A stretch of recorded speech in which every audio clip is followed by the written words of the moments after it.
तो 10,000 वर्ल्ड के पिछले एपिसोड में हमने देखा था कि लिन फेंग अपने सभी सबऑर्डिनेट्स के साथ सीक्रेट रैलम से निकलकर बाहर आता है और अब वह स्टेयर्स से नीचे की ओर जाने लगता है। तभी एल्डर गुआन लिन फेंग के पास आते हुए बोलते हैं, लिन फेंग, मैं तुमसे एक सवाल पूछना चाहता हूँ। क्या तुमने सीक्रेट रैलम के अंदर टियान फैमिली के किसी मेंबर को जान से मारा है? जो सुनते ही लिन फेंग सीरियस हो जाता है और अब वह एल्डर गुआन से थोड़ा पीछे हटते हुए बोलता है, हाँ, मैंने टियान फैमिली के एक मेंबर को सीक्रेट रैलम के अंदर जान से मारा है। क्या इस जगह पर इस वजह से कोई प्रॉब्लम क्रिएट हो गई है? तभी एल्डर गुआन बोलते हैं, टियान फैमिली के मेंबर्स इस जगह पर तुम्हें कैप्चर करने के लिए इकट्ठा हुए हैं। तभी टियान फैमिली के सभी मेंबर्स काफी तेजी से आगे बढ़ते हुए लिन फेंग और उसके सभी सबऑर्डिनेट्स को चारों ओर से घेर लेते हैं। जो देखते ही लिन फेंग सीरियस हो जाता है। तभी एल्डर गुआन बोलते हैं, तुम्हें परेशान होने की कोई जरूरत नहीं, मेरे इस जगह पर रहते तुम्हें कोई भी हर्ट नहीं कर सकता है। दूसरी ओर एल्डर सिंगयू लिन ज़ाओयू और लिनान्यू के पास आती है। अब एल्डर सिंगयू को देखते ही लिन ज़ाओयू और लिनान्यू खुश होते हुए एल्डर सिंगयू को बताती है कि सीक्रेट रैलम के अंदर उन्हें काफी कीमती मटेरियल्स और ट्रेजर्स मिले हैं, जिन्हें रिफाइन करने के बाद वह दोनों जल्द ही गॉड किंग रैलम पर पहुंच जाएंगे। यह सुनते ही एल्डर सिंगयू खुश होते हुए बोलती है, तुम दोनों अब यहाँ पर हमारे यूनिवर्स में गॉड किंग रैलम पर सबसे कम एज में पहुंचने वाली लड़की बनने वाली हो, जो देखकर मुझे सच में काफी ज्यादा खुशी हो रही है। तभी एल्डर जियान टियानची के पास आते हैं और वह टियानची को बताते हैं कि स्टुअर्ट ली ने उन्हें यहाँ पर टियानची को अपने साथ ले जाने के लिए भेजा है। और अब वह टियानची से बोलते हैं, कहीं तुम्हें इस जगह पर कोई चोट तो नहीं लगी? टियानची उन्हें बताता है कि सीक्रेट रैलम के अंदर कई बार वह काफी बुरी तरीके से इंजर्ड होने वाला था, पर हर बार अंकल गुफेंग ने उसे बचा लिया। अब यह सुनते ही एल्डर जियान बोलते हैं, टियानची, तुम्हें परेशान होने की कोई जरूरत नहीं, तुम बस यहाँ पर मेरे साथ रहो, इस जगह पर तुम्हें कोई भी हर्ट नहीं कर पाएगा। और तभी ओरंग फैमिली, लू फैमिली और टियान फैमिली के एल्डर्स अपने सभी सबऑर्डिनेट्स को अटैक करने का ऑर्डर देते हैं। जो सुनते ही टियान फैमिली के सभी मेंबर्स एक साथ लिन फेंग और उसके सबऑर्डिनेट्स के ऊपर अटैक करने के लिए तैयार हो जाते हैं। जो देखते ही एल्डर सिंगयू आगे बढ़ते हुए बोलती है, आखिर इसका क्या मतलब है? क्या आप लोग यहाँ पर हम पर अटैक करने की प्लानिंग कर रहे हो? तभी एल्डर लू आगे आते हुए बोलते हैं, गुफेंग ने सीक्रेट रैलम के अंदर टियान फैमिली की यंग लेडी को मारा है, और तो और गुफेंग के सभी सबऑर्डिनेट्स ने इस काम में उसका साथ दिया, इसीलिए गुफेंग के साथ साथ यह सभी लोग भी यहाँ पर पनिशमेंट डिजर्व करते हैं। यह बोलते हुए एल्डर लू अपने फैंटम शैडो स्वॉर्ड से उन सभी लोगों के ऊपर अटैक कर देते हैं। पर तभी एल्डर जियान अपने पास से एक ट्रेजर को बाहर निकालते हुए एल्डर लू के सभी अटैक्स को अपने ट्रेजर के अंदर एब्जॉर्ब कर लेते हैं। यह देखकर साउटियान वहां पर चैन की सांस लेता है और बोलता है, मास्टर, एल्डर लू की कल्टीवेशन कुआसी एम्परर रैलम की है, तो अब हमें यहाँ पर क्या करना चाहिए? हम यहाँ पर काफी बड़ी प्रॉब्लम में फंस चुके हैं। तभी एल्डर जियान आगे बढ़ते हुए बोलते हैं, एल्डर लू, आप यहाँ पर गुफेंग को पनिश करना चाहते हो क्योंकि गुफेंग ने सीक्रेट रैलम के अंदर टियान फैमिली की यंग लेडी को मारा, इसीलिए आप यहाँ पर टियान फैमिली को न्याय दिलाना चाहते हो। पर इस जगह पर आपके न्याय करने का तरीका मुझे कुछ ठीक नहीं लग रहा है। हर सिक्के के दो पहलू होते हैं। आपने इस जगह पर टियान फैमिली के लोगों की बात तो सुन ली, पर आपने यहाँ पर गुफेंग को अब तक बोलने का भी मौका नहीं दिया है और पहले ही उसके ऊपर अटैक करने लगे। और सच्चाई क्या है यहाँ पर मैं आपको बताता हूँ। टियान फैमिली की यंग लेडी ने ग्रेट एल्डर के डिसाइपल टियानची को जान से मारने की कोशिश की, और जब गुफेंग के स्पिरिचुअल पेट साउटियान ने उसे रोकने की कोशिश की तो उसने साउटियान के ऊपर एक काफी डेडली पॉइजन से अटैक किया। और टियानची और साउटियान को बचाने के लिए जब लिन फेंग बीच में आया तो टियान फैमिली की यंग लेडी ने लिन फेंग के भी ऊपर एक सरप्राइज अटैक किया, और उस दौरान अपनी जान बचाने के लिए गुफेंग को टियान फैमिली की यंग लेडी को जान से मारना पड़ा। इसमें गुफेंग की कोई भी गलती नहीं है, इसमें सारी गलती टियान फैमिली के यंग लेडी की है।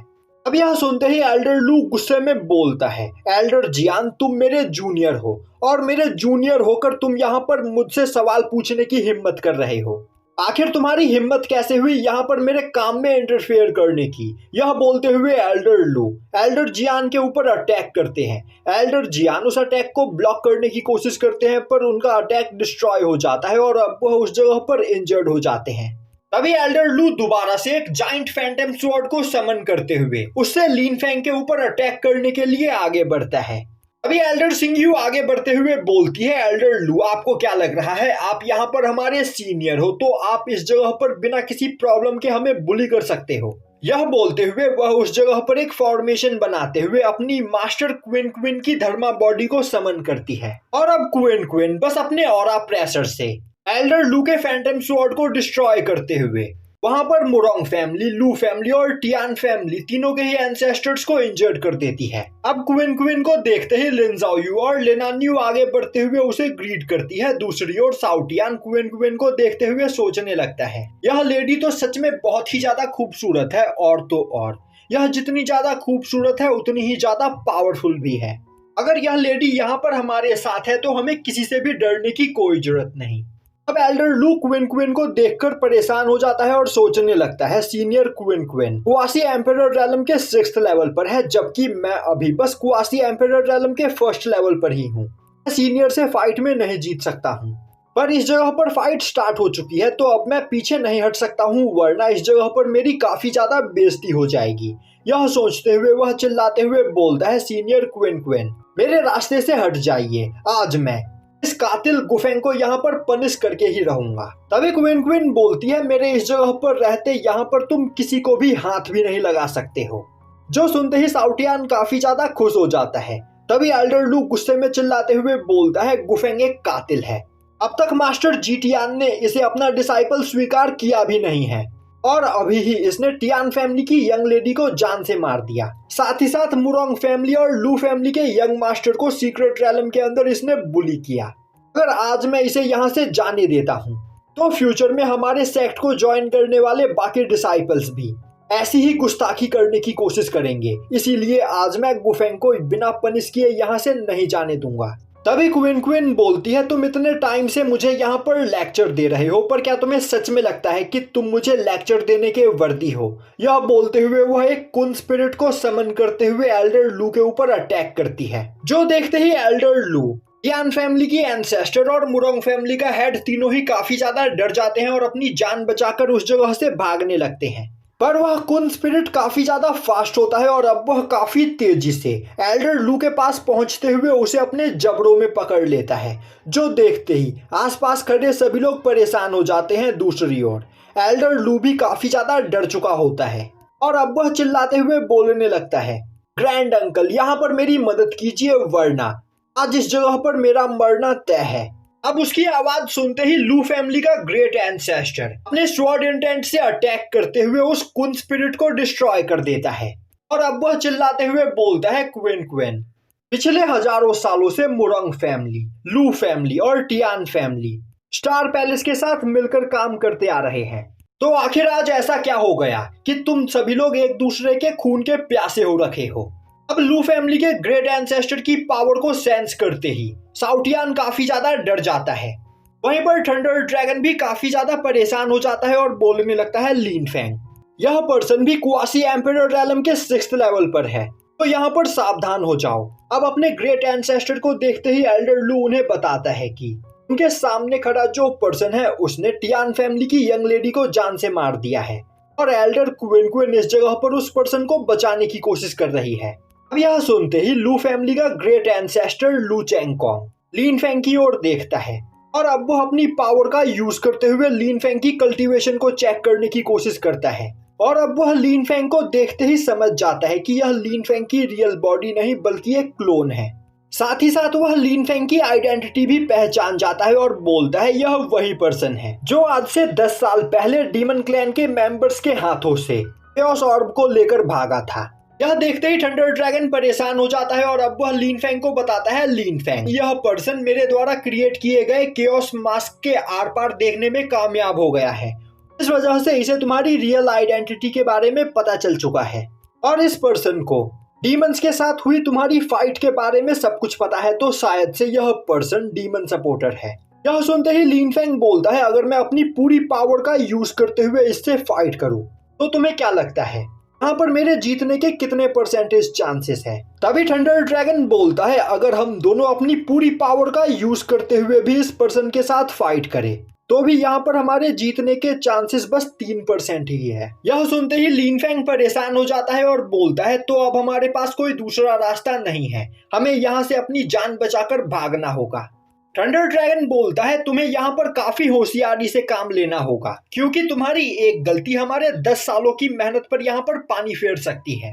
हमें सही मौका देखकर इस जगह से निकलना होगा, जिससे हम सीक्रेट रैलम के अंदर से जमा किए गए मटेरियल्स को रिफाइन करके अपनी पावर को बढ़ा सके। दूसरी ओर एल्डर क्विन बोलती है गुफेंग तुम्हें परेशान होने की कोई जरूरत नहीं, मेरे यहाँ पर रहते कोई तुम्हें टच भी नहीं कर सकता है। यह बोलते हुए क्विन लिन फेंग और उसके सभी सबऑर्डिनेट्स के चारों ओर एक बैरियर बना देती है। यह सुनते ही लू चोंगकोंग बोलता है क्विन तुम इस पर्सन को यहाँ पर प्रोटेक्ट करना चाहती हो, पर आज इस पर्सन को मेरे हाथों मरने से कोई भी नहीं बचा सकता है। क्विन बोलती है एल्डर कॉन्ग क्या आप सच में इस जगह पर मुझसे फाइट करना चाहते हो? लू चोंगकोंग बोलता है क्विन तुम मेरी बात नहीं समझ रही हो, यह पर्सन डीमन क्लैन का सबसे बड़ा दुश्मन है और यह यहाँ पर हमारे स्टार पैलेस के अंदर आकर छिपा हुआ है। जैसे ही डीमन क्लैन के मेंबर्स को इस बारे में पता चलेगा वो अपनी पूरी फोर्स के साथ हमारे स्टार पैलेस के ऊपर अटैक कर देंगे, जिसके बाद हमारे स्टार पैलेस को डिस्ट्रॉय होने से इस जगह पर कोई भी नहीं बचा पाएगा। इसीलिए मैं चाहता हूँ कि तुम इस पर्सन को मेरे हवाले कर दो। मैं इस पर्सन को मारकर इसकी डेड बॉडी को डीमन क्लैन के मेंबर्स के पास भेज दूंगा, जिससे यहाँ पर हमारी सभी फ्यूचर प्रॉब्लम सॉल्व हो जाएगी। यह बोलते हुए वह अपने फैंटम स्वॉर्ड से लिन फेंग के ऊपर अटैक करता है। तभी एल्डर क्विन बोलती है तो तुम इस जगह पर फाइट करना चाहते हो, ठीक है। यह बोलते हुए वह अपने अजुरा टॉर्नेडो से अटैक करते हुए एल्डर कॉन्ग के अटैक को डिस्ट्रॉय कर देती है। तभी एल्डर कॉन्ग अपने शैडो ब्लेड अनाइलेशन टेक्निक का यूज करते हुए एल्डर क्विन के ऊपर अटैक करता है, पर एल्डर क्विन एक बैरियर बनाते हुए उस अटैक को ब्लॉक कर लेती है। जो देखते ही एल्डर कॉन्ग गुस्से में अपने 3 जाइंट केओस स्पिरिट बॉडी को समन करता है। अब वह तीनों केओस बॉडी एक साथ एल्डर क्विन के ऊपर अटैक करने के लिए आगे बढ़ते हैं। तभी एल्डर क्विन अपने एम्परर्स जजमेंट टेक्निक का यूज करते हुए अटैक करती है, जिससे वह तीनों केओस बॉडी उस जगह पर स्पिरिचुअल चेन से बंध जाते हैं। और अब एल्डर क्विन अपने वाटर सर्पेंट टेक्निक से अटैक करते हुए उन सभी केओस बॉडी को डिस्ट्रॉय कर देती है। जो देखते ही एल्डर कॉन्ग हंसते हुए बोलता है एल्डर क्विन तुम मेरे जाल में फंस चुकी हो। यह सुनते ही एल्डर क्विन जैसे ही पीछे मुड़कर देखती है, वह नोटिस करती है कि 3 केओस बॉडी काफी तेजी से अटैक करते हुए लिन फेंग के चारों ओर मौजूद बैरियर को डिस्ट्रॉय करने की कोशिश कर रहे होते हैं। जो देखते ही साउटियान परेशान हो जाता है और अब वह चिल्लाते हुए बोलता है यह लू फैमिली का बुढ़ा सच में बहुत ही ज्यादा चालाक है। मास्टर अब हमें यहाँ पर क्या करना चाहिए? और यहीं पर यह एपिसोड खत्म हो जाता है।